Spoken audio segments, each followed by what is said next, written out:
England have beaten Croatia in the first game of Group B, and what a brilliant game that was for an England fan. You know what to do, guys. Make sure to like the video, make sure to subscribe to the channel if you haven't done already, and if you are subscribed, share the channel with someone you know, or don't know, just someone who might like football.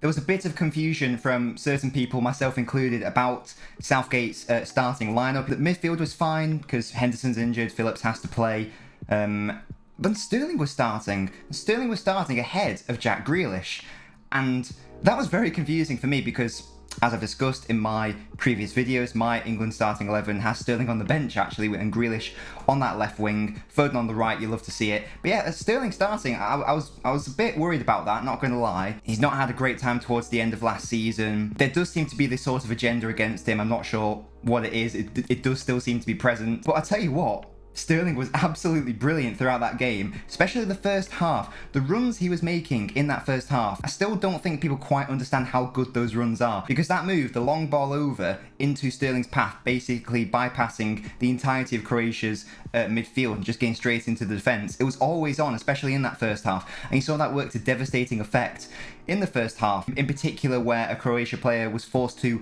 handle the ball and concede a yellow card, but again Sterling was just getting in behind over and over and over again. And Foden on that right side as well, I thought he was really good.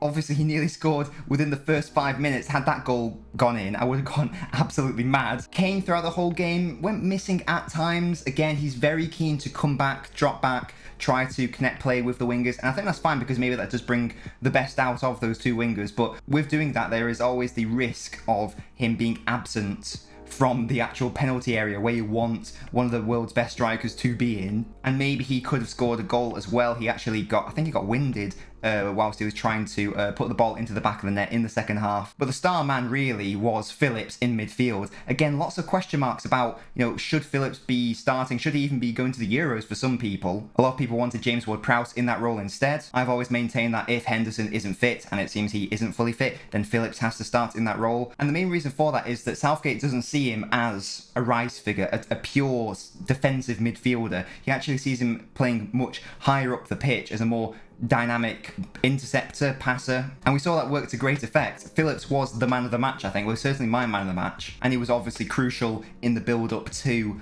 Sterling's goal. England taking it on the counter-attack, Phillips striving forward, the ball was on, I was screaming, play it first time, play it first time. I thought it was too late, but no, he plays it through to Sterling, and Sterling is able to beat the goalkeeper. Goalkeeper nearly saved it, but not quite, and that was great to see. Sterling gets not only England's first goal of the Euros, but that's also his first goal at a major tournament for England. Oh, here we go, Phillips down the middle, he's got, oh, play it first time, it's right, Sterling! Ah! Right, Sterling! What a fucking goal, England!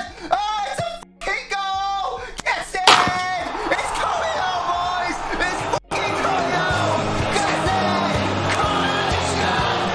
Yes! Ready! So again, for me, just proving the doubters wrong, and I was sort of one of those doubters, but I didn't doubt him that much. I doubted him to the extent that he hasn't had the best end of the season, therefore Grealish should be starting ahead of him. But there are some people, and there are some people even following the game, who just aren't happy with Sterling. They said he had a really poor performance, and again, I don't know what match they were watching because he was really good.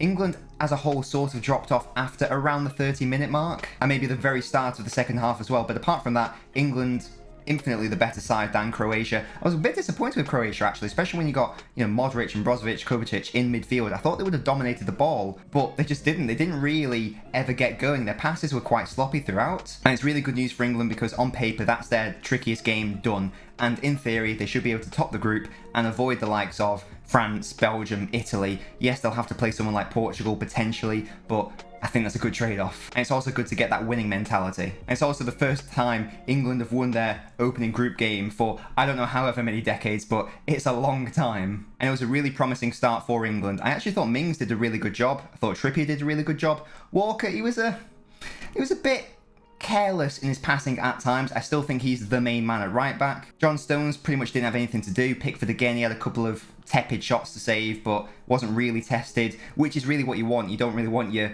backline and goalkeeper tested in these games, so that was good to see. Mount was slightly quiet, but again, I thought he had a great game when he turned and was able to run at the opposition. Rice, quiet game, same as the centre halves. So overall, obviously ecstatic with the result. Also very happy with the performance. This wasn't just a snatch and grab 1-0. England played some really good football at times, and they were just much the better side, and they deserved to win. They got their revenge over Croatia from the 2018 World Cup defeat. This is probably the best I've seen England play, maybe under Southgate. Like, even though they got to the semis in 2018, the football they were playing wasn't really that inspired or good.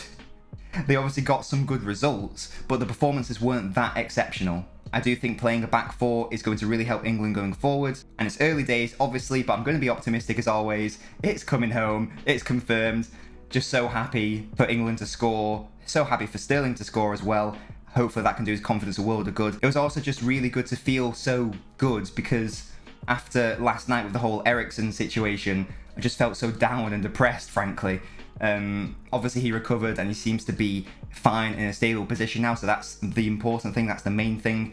But yeah, yesterday it was just this massive roller coaster of emotions, mainly negative emotions with the Eriksen cardiac arrest situation, and today England scoring, England winning just made me really happy by contrast. So that was just a nice thing to experience. I'm going to be away on holiday next week, so not sure when the next YouTube video will be. Probably in and around the 20th of June, I'd expect. And when I come back, we'll go back to streaming the Euros games. If you haven't already joined us on stream, make sure to follow me on Twitch and YouTube at LNobbins so you can join our football live streams and watch-alongs. Make sure to give the video a like, subscribe to the channel. We just hit 50 subscribers. Doesn't sound like a lot, but it's a great number to hit. As always, make sure to share the channel with a friend or an enemy or just someone who you think might like football. And until then, guys, I'm out. Enjoy the Euros. Have a good day.